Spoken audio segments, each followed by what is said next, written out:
Navigating the world of child support can feel overwhelming, especially when you are trying to balance your financial stability with the needs of your children. Whether you are establishing an initial order or facing a sudden shift in your life, it is natural to have questions about how the state determines these figures and what happens when the math no longer fits your reality.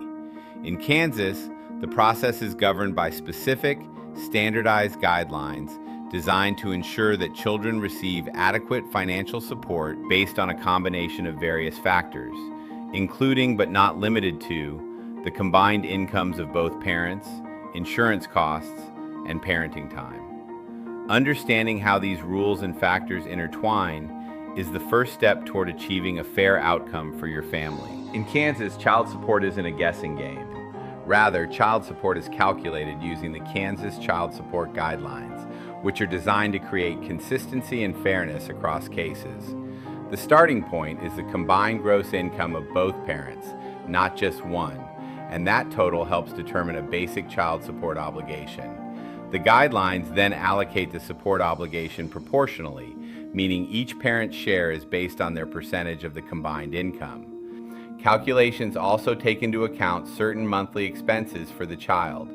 These can include the cost of health insurance premiums, specifically attributable to the child, as well as work-related childcare expenses, both of which can significantly affect the final support amount. You have the right to a calculation that accurately reflects your financial life and your child's actual needs. While the formula provides a clear starting point, the math is only as good as the information entered into it. Many parents don't realize that the initial calculation is just the beginning. Life moves quickly, and an order that worked 3 years ago might be completely unsustainable today. Taking early action when things change is vital because, in most cases, Kansas courts cannot retroactively change support for the months before you filed your motion. If your life has changed, your child support order may need to change too.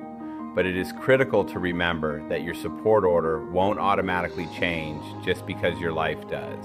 Rather, you have to proactively seek out a modification, which most often occurs when a material change in circumstance takes place.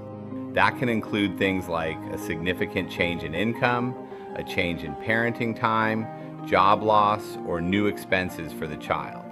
Until a court approves a modification, the existing order stays in effect.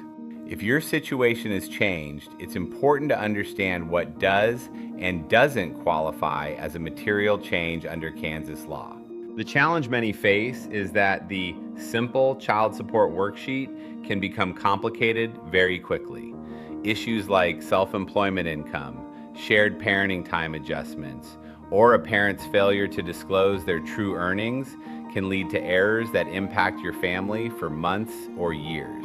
This is where having an experienced family law advocate becomes a significant advantage in protecting your interests and the best interests of your child. A family law attorney does more than just fill out forms. We advocate for you to ensure the Kansas Child Support Guidelines are applied fairly. We help identify often overlooked adjustments like travel expenses for visitation or special medical needs that can significantly impact the final number. Let us manage the legal complexities, including calculating intricate income and providing court representation, while you concentrate on your role as a parent. If you're ready to ensure your child support order is fair and accurate, we invite you to contact our office to discuss your case.